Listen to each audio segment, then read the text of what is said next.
Thank you very much. Thank you. ताली बजाओ खूब, ताली बजाओ, हंसो, मुस्कुराओ। ये देखिए कुछ लड़के जो है इनको सुनाई नहीं पड़ता है। ताली बजाओ और हंसते मुस्कुराते रहो, पूरे जोश में रहो कि आज हमें सब कुछ सीख लेना है। बहुत अच्छा है।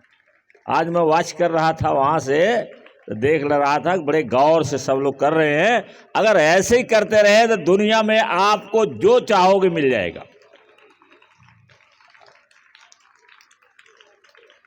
तो मैं आपको बता रहा था, जस्ट स्टॉप। मैं आपको बता रहा हूं कि कुछ शब्द हैं, अगर इसी को जान लो तो दुनिया में कोई चीज ऐसी है ही नहीं जो कर सकते हो। जय बता दूं। देखिए पहली चीज तो है कि चुन लीजिए आपको क्या करना है।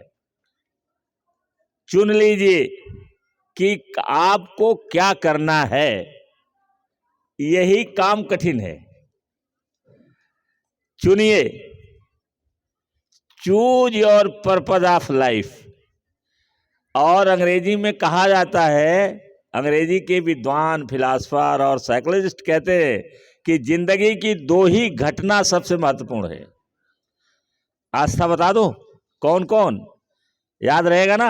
नोट कर लीजिए। पहला वो कि जिस दिन आप पैदा हुए।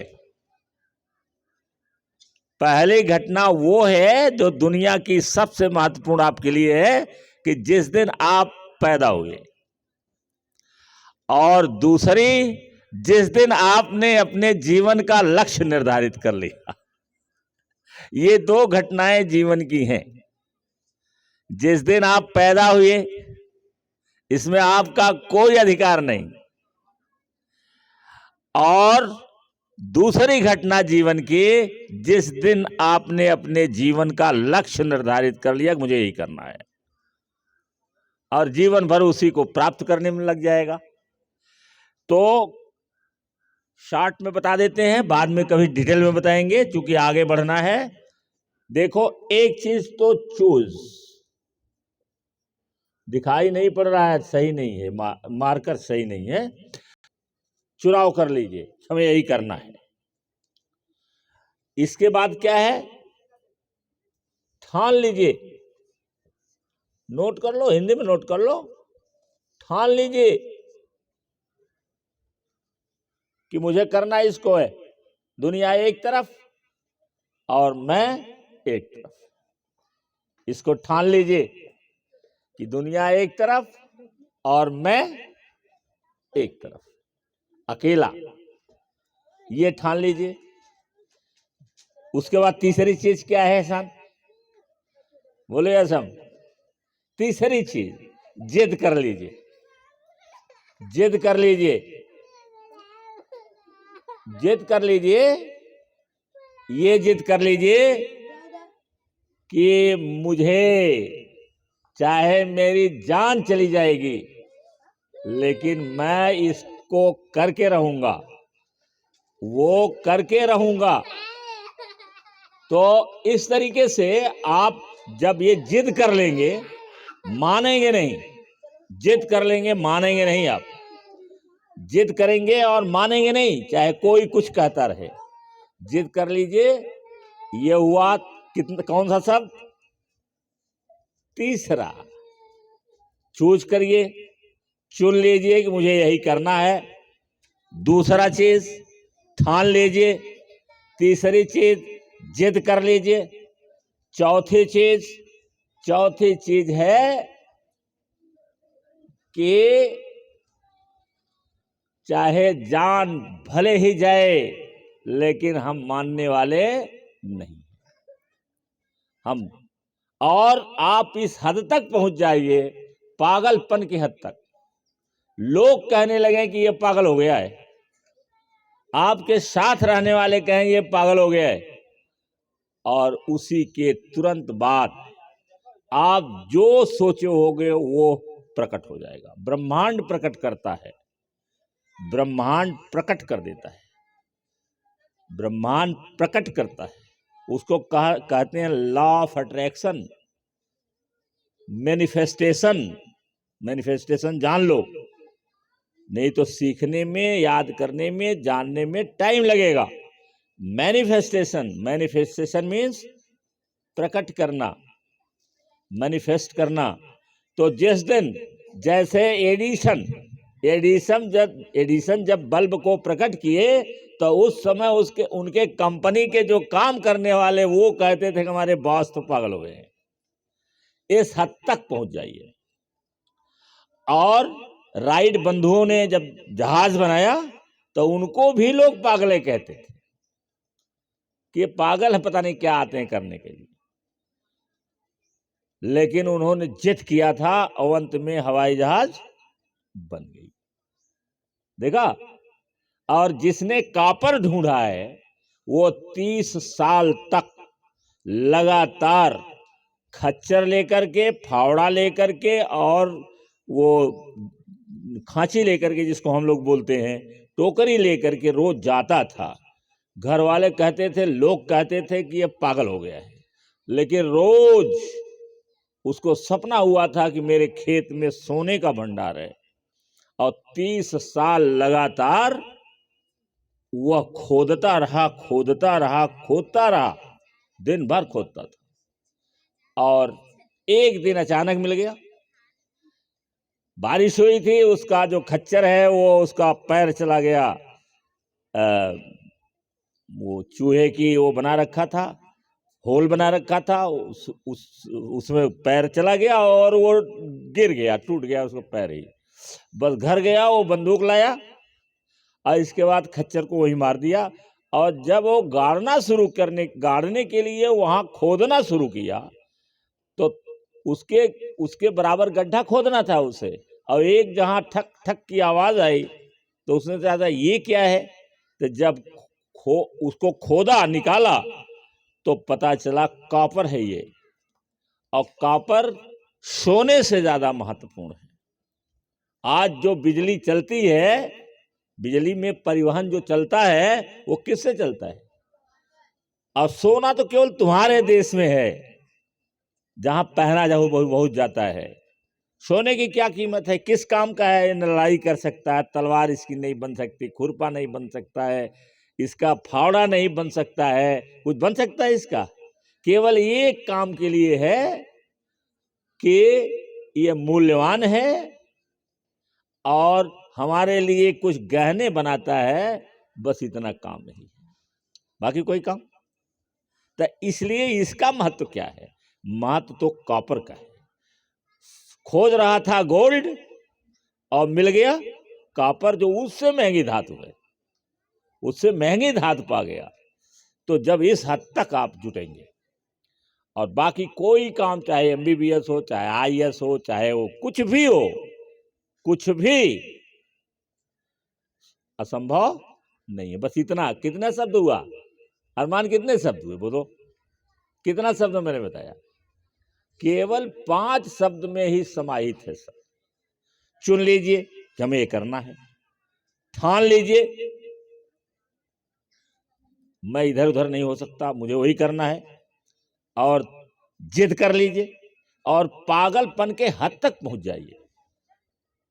पागलपन के हद तक जाइए जब तक वह पूरा न हो जाए। तो देखिए पूरा होता है कि नहीं होता है। लोग बीच में छोड़ देते हैं। असली चीज कहाँ है? एक तो चुनते हैं फिर भटक जाते हैं, दूसरे अगर ठान लेते हैं तो दूसरे दिन भूल जाते हैं, और उनको जिद जहां करना चाहिए वहां वो थक करके हार जाते हैं, सोचते हैं कि ये नहीं हो पाएगा। तो अगर ऐसे हम करेंगे तो नहीं हो पाएगा, ये है। और ये जो आपको बता रहे हैं, जो चीजें बता रहे हैं, छोटे पर से सुनना शुरू करो। आगे चल करके बहुत बड़े आदमी बनोगे, बहुत बड़े, पता नहीं क्या बन जाओगे। ये बता रहे हैं सब। देखिए आपको बताया कि फिजिकल और मेंटल फिटनेस जरूरी है, क्योंकि अब कहा जाता है कि अगर आपको MBBS को पास करना है, माने नीट को पास करना है, तो डॉक्टर रशीद खान साहब कहते हैं, और कहते हैं, मैं भी जानता हूं, कि आपको 16 घंटे कुर्सी पर बैठना पड़ेगा। 16 घंटे आपको कुर्सी पर चिपकना पड़ेगा। कोचिंग में आप जाते हैं तो वहां चिपका रहना पड़ेगा, घर आएंगे तो वहां आपको 12 बजे, 1 बजे, 2 बजे रात तक चिपकना पड़ेगा। तो 16 घंटे चिपकना पड़ेगा, तब जाकर के आप नीट क्वालिफाई करेंगे, एमबीबीएस के डॉक्टर बनेंगे। तो 16 घंटा जिसको चिपकना है, कितना? 16 घंटे, 16 घंटे चिपकना है कुर्सी से। तो बताओ, क्या कमजोर दिमाग का आदमी और बीमार शरीर का आदमी चिपक सकता है? तब उसके लिए क्या होगा कि छोड़ो, कमर दर्द होती है, पैर में दर्द होती है, पेट मेरा एकदम खराब हो जाता है, चलो जो लिखा होगा देखा जाएगा। तब वो सरेंडर कर जाएगा ना। तो क्या वो नीट क्वालिफाई कर सकता है? नहीं कर सकता ना। तो इसलिए क्योंकि 16 घंटा का आप टारगेट बना के चलिए। छोटे बच्चे आप हैं, आप अभी जो है सीख रहे हैं, ट्रेन कर रहे हैं, हम आपको ट्रेन कर रहे हैं। तो ट्रेन कर रहे हैं तो आपको बता रहे हैं कि आप 16 घंटा पढ़ने के लिए तैयार रहिए और मेंटली और फिजिकली फिट रहिए। क्योंकि अगर मेंटल फिटनेस आपका नहीं रहेगा तो पता चला याद करेंगे सुबह को और एक आधा घंटे के बाद पूछा जाएगा, 15 मिनट के बाद तो भूल जाएगा। तो आपकी जब मेंटल फिटनेस नहीं रहेगी तो बताओ कैसे आप पढ़ोगे? बोलो, पढ़ पाओगे? तो इसलिए फिजिकल और मेंटल फिटनेस दोनों बहुत जरूरी है। और उसके लिए हमें जरूरी है कि हम डाइट लें अभी से। हमारे माता पिता हमको गाइड करें, और अगर माता पिता गाइड नहीं करते हैं तो हम बता रहे हैं, आपके टीचर्स बताते हैं क्या कि डाइट ऐसी लीजिए जो आपके लिए, शरीर के लिए सारी चीजें पूरी करती हो, सारी चीजें, जरूरत की चीजें पूरी करती हूं, आपके शरीर का पोषण अच्छा हो, आप शरीर से स्वस्थ रहिए। और इसका केवल एक पहचान है आंचल, एक पहचान है। कौन सी पहचान है? कि जब आप बीमार न पड़िए, जब आप बीमार न पड़े, जब आप महीने भर में एक दिन एब्सेंट न करें। और कभी ये न रहे कि हमारा सिर दर्द हो रहा है तो हमारा ये हो रहा है, आज स्कूल नहीं जाएंगे। ये नहीं, ये पहचान अगर ये है तो इसका मतलब है आपकी शरीर की जो फिटनेस है ये सही नहीं है, आपके अंदर इम्यूनिटी सिस्टम सही नहीं है। थोड़ा सा सर्दी लगी आपको बुखार हो गया, थोड़ा सा बारिश में भीग गए आपको जुकाम लग गया। तो अगर ये आपके अंदर है तो जाहिर सी बात है कि आपका जो इम्यूनिटी सिस्टम है, माने प्रतिरोधक क्षमता आपके शरीर में जो बीमारियों से लड़ने के लिए है, वो कमजोर है। अब घर वालों को चाहिए, पेरेंट्स को पहली ड्यूटी पेरेंट्स की होती है। हम तो केवल सलाह देंगे, हम सारे बच्चों के लिए खरीद करके नहीं ला देंगे। सारे बच्चों के घर में हम सेब या जितने भी पीले फल हैं, सेब है, ड्राई फ्रूट है, अखरोट है, बादाम है, ये सबके घर में हम नहीं पहुंचा पाएंगे। आज तक पहुंचा ले जाएंगे? नहीं। ये किसका काम है? किसका काम है? पेरेंट्स का काम है कि अपने बच्चे के लिए जो फ्रूट्स हैं, जैसे एप्पल है और पीले फल हैं जो आंख के लिए फायदे करते हैं, जैसे ऑरेंज है, पपाया है, जो भी पीले फल है, जो पीले हो जाते, कद्दू है, कद्दू बहुत पौष्टिक है, उसका बीज बहुत फायदेमंद है। बीज, अब आज इंटरनेट के जमाने में देख लो कि कद्दू का बीज कितना फायदेमंद है। तो जो पीले फल हैं और जो फ्रूट्स हैं, जैसे आपका एप्पल मैंने बताया ही है, और अनानास है, आपका ये जो खून को बढ़ाने के लिए लोग देते हैं वो है,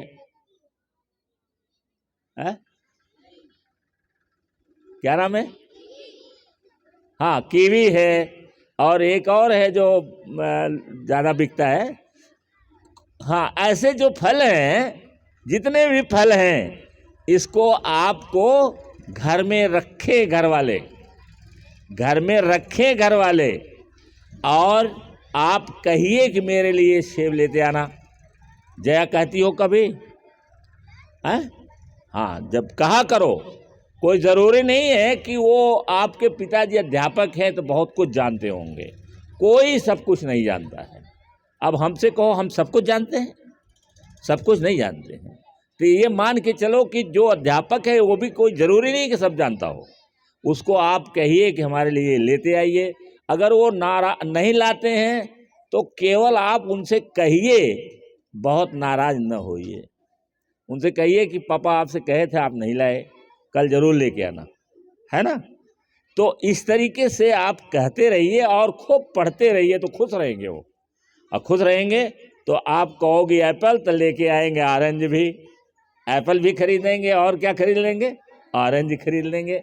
तो वो जो फल है, और फिर इसके बाद ग्रीन वेजिटेबल्स, पत्तेदार सब्जियां, पत्तेदार सब्जियां, पत्तेदार सब्जियों में जैसे ये स्पिनच, ये सबसे फायदे वाली है, आजकल मिल रही है।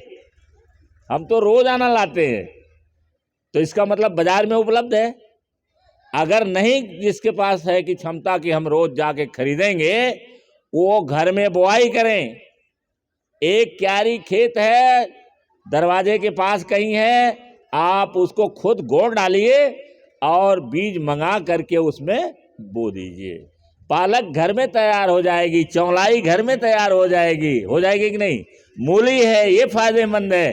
तो जितने जो लीव्स वाली वेजिटेबल्स हैं, वेजिटेबल्स कौन से वाले? ग्रीन लीव्स वाली, हरे पत्तेदार सब्जियां आप रोजाना खाइए। और इसीलिए हम स्कूल में आलू मना करते हैं, लेकिन फिर भी आलू बना के लेके आते हैं, क्योंकि वो आसान रहता है। आपके मम्मी के लिए आसान रहता है कि आलू निकाला और छोला और कच कच कच कच चाकू से काटा और कढ़ाई में या तवा पर रख दिया, और इसके बाद सब्जी तैयार है, बाबू लेके जाओ, ए बेटा तू लेके जा। तो ये जो है उनके लिए आसान है। तो आप आसान चीज़ की तरफ मत भागिए। तो हरे पत्तेदार सब्जियां हो गई, और बाकी जो है जैसे कार्बोहाइड्रेट मिलता है हमको गेहूं से, तो गेहूं को कम खाइए, रोटी कम, चावल कम। चावल ज़्यादा खाओगे मोटापा बढ़ जाएगा, मोटापा बढ़ जाएगा, पढ़ नहीं पाओगे। जो मोटे लड़के हैं, मैंने कई लोगों को देखा जो मोटे लड़के हैं, वो अच्छे ढंग से पढ़ नहीं पाते हैं, और उन बीच रास्ते में ही छूट जाता है उनका सब कुछ। हमेशा जो लड़के स्लिम होते हैं, एक्सरसाइज करते हैं, स्लिम रहते हैं, वो लड़के ज़्यादा मेहनत से पढ़ ले जाते हैं। वो लड़के ज़्यादा, चाहे लड़का हो चाहे लड़की हो, एक्सरसाइज करना बहुत ज़रूरी है।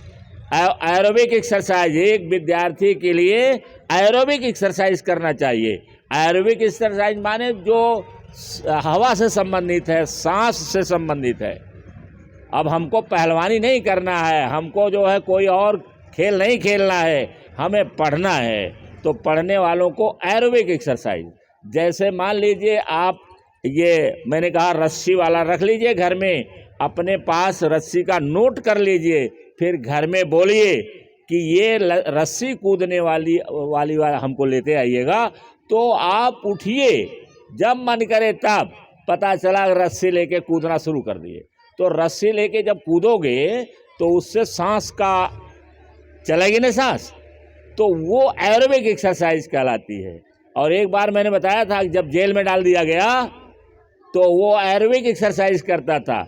एरोबिक एक्सरसाइज का मतलब कि जैसे कोठरी में बंद था, वहाँ सोने की नहीं है, सज़ा उसको मिली हुई थी, तो उसने सोचा अब क्या करें, तो वो केवल ऊपर नीचे उछलता कूदता था, इस तरीके से उछलता कूदता था। और उसी से उसकी एक्सरसाइज हो जाती थी। अरे वही तो है जो इजराइल का वो था, मिनिस्टर था, जो उनको टेनिस के जो उस समय टॉप प्लेयर थे, एंद्रे अगासी को हरा दिया था, जिसने एंद्रे अगासी को, जो दुनिया का नंबर 1 का प्लेयर था, और उसको हरा दिया था उसमें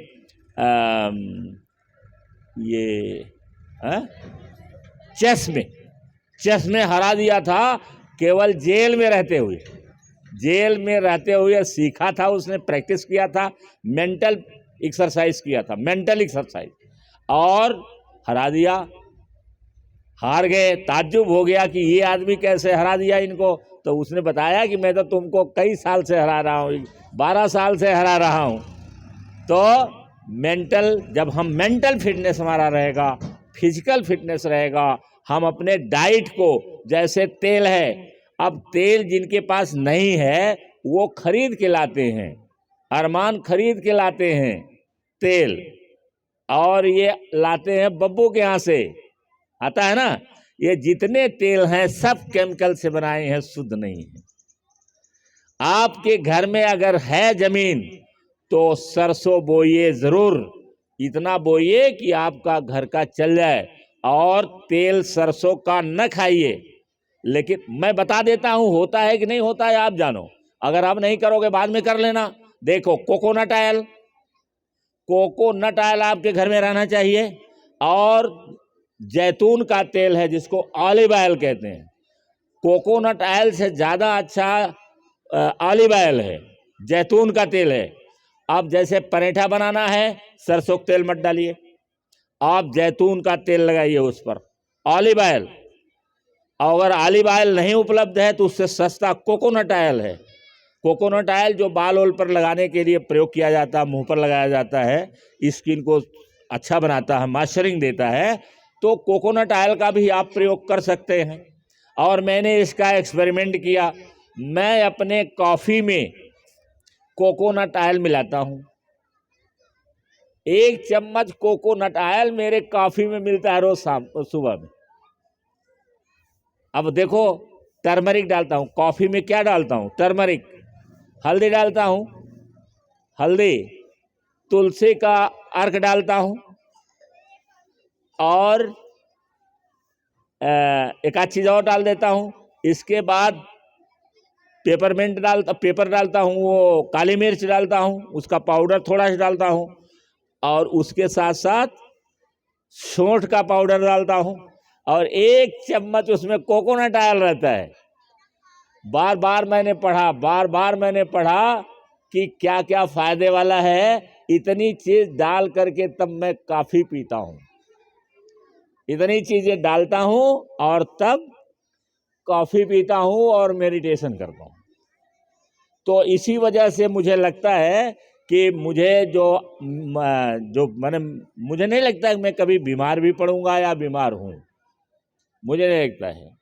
अगर कोई मुझसे कह दे तो मैं ये नहीं कह सकता कि मैं भी कभी बीमार पड़ूंगा, क्योंकि उसको देखो, सुबह उठते हैं तो पहले कुछ लिखते हैं, नहीं तो वो भूल जाएगा। पहले लिखते हैं डायरी पर, फिर इसके बाद टाइम जब थोड़ा और ज़्यादा हो जाता है तब मैं कॉफ़ी बनाता हूँ, अपने हाथ से ही बनाता हूँ, क्योंकि बाकी लोग सोते रहते हैं। हमारे अभी जो आर्यन हैं ये भी सोते रहते हैं, बड़े हो जाएंगे तब हम कहेंगे जाओ बना के लाओ, तो अभी ये सोते रहते हैं। तो मैं खुद बनाता हूँ, और खुद बनाने के बाद उसमें इतनी चीज़ मिलाता हूँ। क्या क्या मिलाता हूँ, आज तक क्या मिलाता हूँ, क्या क्या मिलाता हूँ, तुलसी का अर्क मिलाता हूँ, हल्दी मिलाता हूँ, और एक चीज़ और है वो भी मिलाता हूँ, फिर काली मिर्च मिलाता हूँ पाउडर, उसका सौंठ का पाउडर मिलाता हूँ, और 1 चम्मच उसमें कोकोनट ऑयल मिलाता हूँ, तब जाके पीता हूँ। तो अपने शरीर का और अपने ब्रेन का ये ध्यान रखिए, और इसी से आगे बढ़ेगा, इसी से आप आगे बढ़ सकते हैं, और कभी बीमार न पड़िए, तब जानिए कि हम फिट हैं। तो थैंक यू वेरी मच।